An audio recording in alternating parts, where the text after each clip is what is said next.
Selamat pagi pemirsa, Presisi Pagi kembali hadir untuk Anda edisi Senin 1 September 2025. Selama 1 jam ke depan kami juga telah menyiapkan sejumlah informasi terkini. Bersama saya Bribda Josyunika, kita lihat dulu 3 berita utama pagi ini.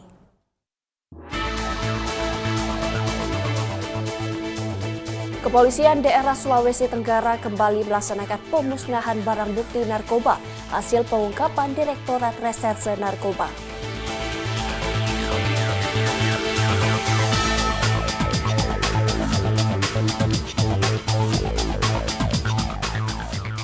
Dalam rangka perayaan HUT Polwan ke-77, personel Polwan Polda Nusa Tenggara Barat bersama pasukan kuning menggelar bersih-bersih lingkungan.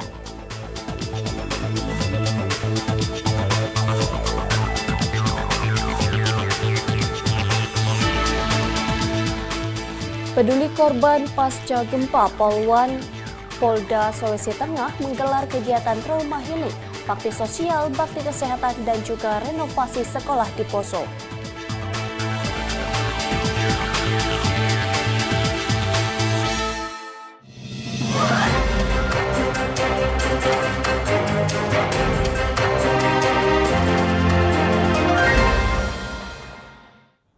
Di informasi pertama pemirsa, Kepolisian Daerah Sulawesi Tenggara kembali melaksanakan pemusnahan barang bukti narkoba hasil pengungkapan Direktorat Reserse Narkoba. Pemusnahan berlangsung di halaman depan lobi Mapolda Sulawesi Tenggara pada Jumat 29 Agustus 2025. Kegiatan pemusnahan barang bukti narkoba ini dipimpin langsung oleh Kapolda Sulawesi Tenggara Irjen Pol Didi Agung Wijanarko, diikuti oleh Wakapolda Sulawesi Tenggara Kombes Pol Gideon Aristiawan, pejabat utama Polda Sulawesi Tenggara, Ketua DPRD, Kepala Kejaksaan Negeri Kendari, dan perwakilan Forkopimda serta tamu undangan lainnya.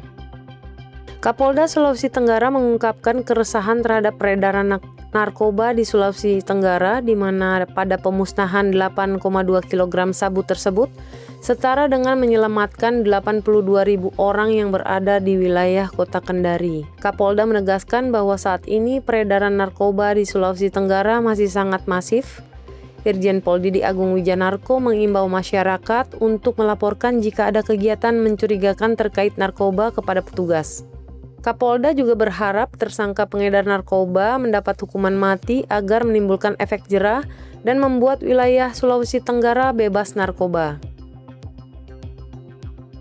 Ini kita bersama-sama menyaksikan pemusnahan barang bukti narkoba hasil pengungkapan dari Direktorat Narkoba Polda Sulawesi Tenggara dan Polresta Kendari. Ini adalah pemusnahan yang ketiga, sebelumnya sudah kita lakukan. Jadi untuk yang hari ini adalah pemusnahan barang bukti yang pengungkapan periode Mei sampai bulan Agustus ini. Kemudian kami tetap akan berupaya melakukan pengungkapan peredaran narkoba di Bumi Anoa. Ya, kami mohon dukungan masyarakat semua. Kalau ada hal-hal kecil apapun berkaitan dengan peredaran narkoba di sekitarnya, tolong disampaikan kepada kami. Karena bisa saja yang kecil itu adalah bagian dari yang besar. Ya, yang besar-besar ini tentunya upaya yang secara sinergis berkelanjutan terus-menerus dari hal yang kecil menjadi kita dapatkan yang besar. Masih banyak di sekitar kita yang itu membuat rawan keluarga kita. Ya, dengan masifnya peredaran ini tentunya membuat rawan masyarakat, kemudian juga termasuk keluarga kita. Tetap kami berharap ya akan adanya hukuman mati bagi para pengedar. Ya, ini banyak untuk yang periode ini aja ya 8 kilo tersangkanya hanya 5 orang. Berarti mereka betul-betul adalah pengedar. Yang pertama ada yang 3 kilo, kemudian 1,5 kilo dan 1 kilo.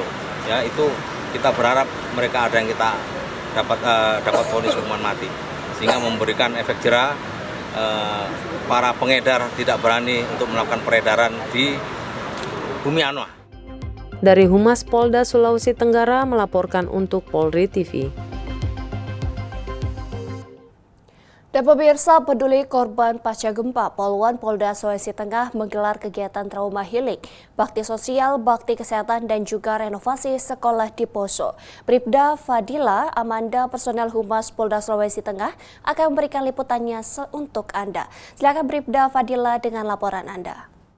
Baik pemirsa Polri TV, saya Bribda Fadila Amanda melaporkan langsung dari lokasi terdampak gempa di Kabupaten Poso, Sulawesi Tengah. Bahwa dalam rangka menyambut Hari Jadi Poluan ke-77 dengan mengusung tema Polri untuk Masyarakat, Polda Sulawesi Tengah melalui jajaran polisi wanita menggelar bakti sosial, bakti kesehatan, dan trauma healing bagi masyarakat yang terdampak bencana alam gempa bumi di beberapa waktu lalu. Kegiatan ini dipimpin langsung oleh Pak Poluan Polda Sulteng, Kompol Igusti Ayu Putu Sukmawati yang turut didampingi oleh sejumlah personel Polda serta tim trauma healing dari Biro SDM Polda Sulteng. Dalam kegiatan tersebut, para korban tidak hanya mendapatkan bantuan sembako, tetapi juga pelayanan kesehatan serta pendampingan psikologis melalui sesi trauma healing. Hal ini sebagai bentuk kepedulian Polri, khususnya Poluan Polda Sulawesi Tengah terhadap pemulihan kondisi fisik dan mental bagi warga yang terdampak langsung oleh bencana. Selaku Pakor Poluan Polda Sulawesi Tengah, dalam hal ini melaksanakan kegiatan bakti sosial, bakti kesehatan, dan trauma healing di sekolah Madrasah Ibtidaiyah Al-Khairat, Desa Patiwunga, Poso. Nah, terkait dengan pasca terjadinya gempa bumi di Poso. Maksud kami, kedatangan kami sebagai perwakilan dari Poluan Republik Indonesia yang dalam hal ini diwakili oleh Poluan Polda Sulawesi Tengah melaksanakan kegiatan tersebut. Adapun tujuannya untuk mengembalikan rasa trauma dari anak-anak di sekolah madrasah ini, kemudian dengan sedikit memberikan motivasi berupa trauma healing, kemudian sedikit memberikan bantuan dalam rangka merehab gedung sekolah, kemudian memberikan sedikit pengobatan gratis kepada seluruh warga di desa, dan memberikan sedikit bantuan sembako kepada warga. Semoga apa yang kami lakukan dapat bermanfaat bagi anak-anak dan bagi warga. Kemudian yang kami harapkan ke depannya semoga anak-anak tidak akan merasakan rasa ketakutan yang berkelanjutan. Dari kegiatan ini kami berharap anak-anak kami yang ada di madrasah ini bisa kembali melaksanakan proses belajar mengajar dengan normal seperti biasa. Saya kira itu.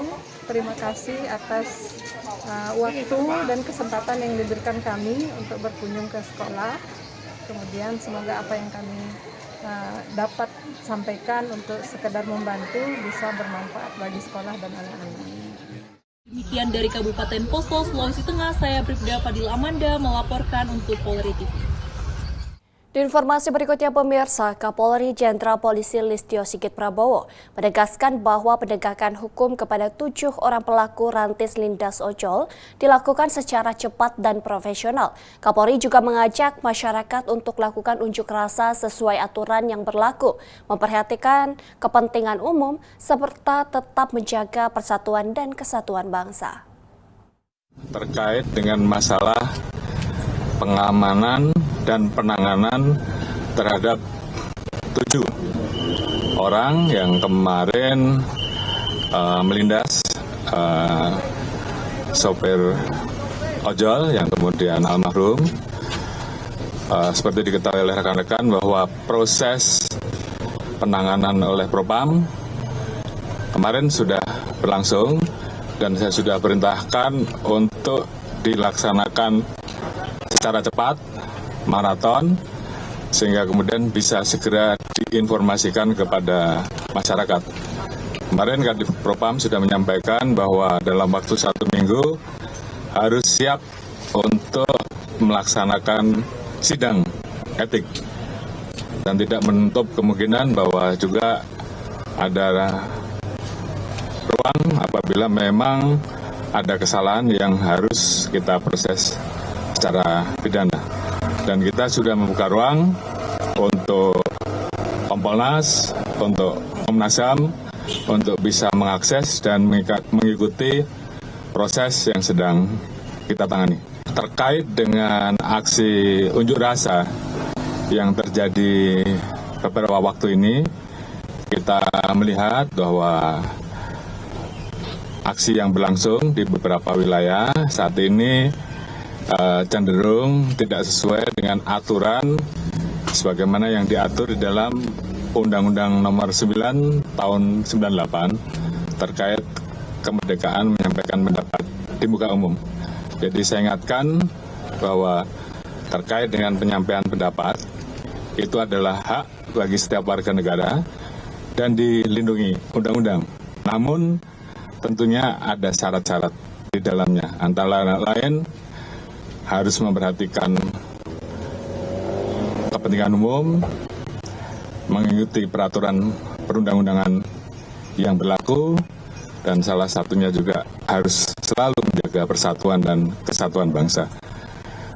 Kalau kita melihat bahwa eskalasi yang terjadi dari 2 hari ini, kecenderungannya terjadi tindakan anarkis di beberapa wilayah, mulai dari pembakaran gedung, pembakaran fasilitas umum, penyerangan terhadap markas-markas, dan juga ada area fasilitas umum yang juga dilakukan pembakaran, dan juga ada tindakan-tindakan lain yang tentunya ini tidak sesuai dengan ketentuan yang berlaku dan cenderung mengarah kepada peristiwa pidana.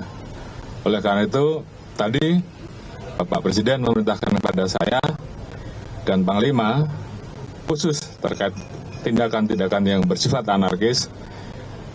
Kami, Panglima dan Kapolri, TNI dan Polri diminta untuk mengambil langkah tegas sesuai dengan ketentuan dan undang-undang yang berlaku. Ya pemirsa, Kabid Humas Polda Jawa Barat, Kombes Pol Hendra Rohmawan memberikan keterangan terkait perkembangan unjuk rasa yang terjadi di Jawa Barat. Kombes Pol Hendra mengajak masyarakat khususnya mahasiswa dan pelajar untuk menahan diri, menjaga kondusivitas, serta tidak melakukan tindakan yang merugikan. Bismillahirrahmanirrahim. Assalamualaikum warahmatullahi wabarakatuh. Sampurasun, salam presisi. Rekan-rekan media, pada hari ini saya Kabid Humas Polda Jabar menyampaikan update terkini terkait dengan kegiatan unjuk rasa anarkis yang dilakukan di wilayah hukum Polda Jawa Barat dan juga Polres jajaran. Pagi dini hari kami melakukan rekapitulasi terkait dengan perkembangan unjuk rasa anarkis ini karena mereka tidak menyampaikan orasi tetapi langsung melakukan pelemparan dan juga pengerusakan. Kita ketahui bersama bahwa banyak sekali di media adanya fasum umum, fasilitas umum yang dirusak oleh mereka, dan juga adanya perkantoran, baik itu perkantoran pos polisi, kemudian juga adanya kantor DPRD dan juga MES. Dan tercatat kami di sini selama 2 hari ini ada 1 roda 4 yang terbakar, hangus, dan ada 10 kendaraan roda 2 yang juga berada di sekitar lokasi unjuk rasa yang ikut terbakar dan hangus. Kemudian dari kegiatan pengaman itu, di hari ini kami mengamankan kurang lebih ada 65 yang kita amankan, di mana data mereka ada yang berusia di bawah umur antara 13 tahun, 15 tahun, dan 17 tahun, dan selanjutnya ada yang dewasa. Banyak sekali mereka tercatat ada yang SMA, pelajar, pengangguran, dan juga mahasiswa. Rekan-rekan sekalian, pada hari ini juga kami sampaikan ada update untuk jumlah personil anggota Polri yang luka, di mana kemarin tercatat ada 47 anggota personil polisi yang luka, baik itu luka karena lemparan dan juga sampai dijahit dan juga sampai ke rumah sakit. Demikian juga pada hari ini tercatat ada 7, jadi korban total dari kepolisian adalah 54. Dan saat ini kami masih terus mendatangkan. Rekan-rekan sekalian, dengan adanya 2 hari kejadian ini, kami berharap dan menghimbau kepada seluruh masyarakat, utamanya untuk pada elemen mahasiswa, ya, dan juga pelajar SMA ataupun sederajat, untuk bisa meredam aksinya, ya, tanpa adanya kekerasan. Kita ketahui bersama bahwa akan timbul kejadian yang lebih besar lagi, kerugian yang lebih besar lagi yang akan dialami oleh Indonesia. Dan kami mengajak kepada seluruh elemen masyarakat secara pribadi yang ada di perkantoran, masjid dan sebagainya untuk bisa lebih tenang kembali dan melakukan doa bersama. Doa bersama di seluruh lokasi tempat mana saja agar kita ciptakan ruang yang kondusif di seluruh wilayah Indonesia, khususnya Jawa Barat dan Polres jajaran. Demikian rekan-rekan, seluruh elemen masyarakat, kita doakan negara kita yang baldatun thayyibatun ghafur, aman, tentram dan sejahtera. Terima kasih. Akhirul kalam, wabillahi taufiq wal hidayah. Wassalamualaikum warahmatullahi wabarakatuh. Sementara itu di Kalimantan Tengah pemirsa, aksi unjuk rasa dilakukan oleh mahasiswa organisasi Cipayung Plus dan masyarakat Kalimantan Tengah digelar di Mapolda Kalimantan Tengah pada Sabtu 30 Agustus 2025. Kegiatan yang dihadiri oleh Kapolda Kalimantan Tengah Irjen Pol Iwan Kurniawan bersama jajaran ini berlangsung aman dan kondusif. Pada Sabtu 30 Agustus 2025, pukul 14 waktu Indonesia Barat, berlangsung kegiatan unjuk rasa mahasiswa, organisasi Cipayung Plus, serta masyarakat Kalimantan Tengah di Mapolda Kalteng. Kapolda Kalimantan Tengah Irjen Pol Iwan Kurniawan didampingi Wakapolda Kalteng dan pejabat utama Polda Kalteng turut hadir dalam kegiatan tersebut. Selama kegiatan, situasi terpantau aman dan kondusif. Kegiatan ini mendapat pengamanan dan pemantauan langsung dari personel Bid Humas Polda Kalteng. Dari Humas Polda Kalimantan Tengah melaporkan untuk Polri TV. Pemirsa, tetaplah bersama kami, Presisi Pagi akan segera kembali.